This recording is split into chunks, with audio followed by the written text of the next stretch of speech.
The Forever Purge, directed by Everardo Gout, and the film stars Ana de la Reguera, Josh Lucas, and Will Patton. So the Forever Purge follows a Mexican couple on the run from a drug cartel as they illegally enter the US to pursue a new life together. But at the same time, there seems to be a new trendy tradition on the rise known as the Forever Purge, where those who partake in the purge refuse to stop once the event has ended. You know, I think these movies are starting to really become a guilty pleasure for me, and I guess obviously a lot of audiences out there, since they just keep dropping those bitches like Call of Duty games. I mean, it's always the same formula so far with just a slight twist, and I think I'm okay with that. But you can also tell that it seems like they're beginning to run out of ideas. Like, the illegal immigration part plays a pretty big role in this film though, and they touch on a lot of different groups having to put aside their differences to unify. But actually, now that I think about it, that's basically what every Purge film has done so far in the series, if I'm not mistaken. Just basically forcing different groups of people together to unify that you normally wouldn't see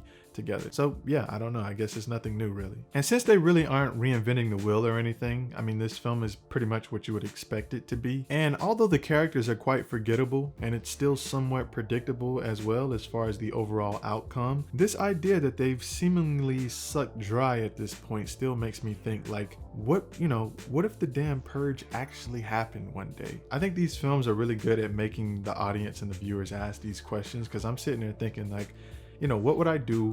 Where would I go? And I'm pretty sure that I wouldn't participate in the purge. I don't think I would. But at the same time, like, does anyone I know in particular, do I think they would participate maybe? And you think about people who hate their jobs or their co-workers and how they might want to make a little surprise visit to see one of them.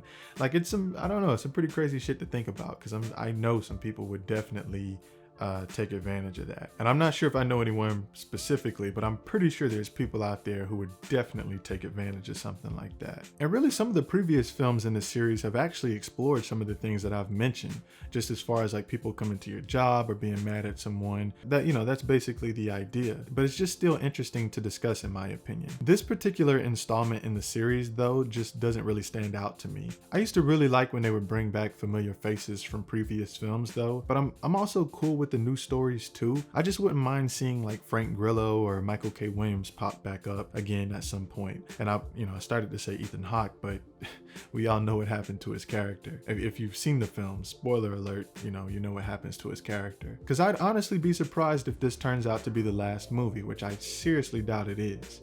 So I'm giving the Forever Purge a 6 out of 10.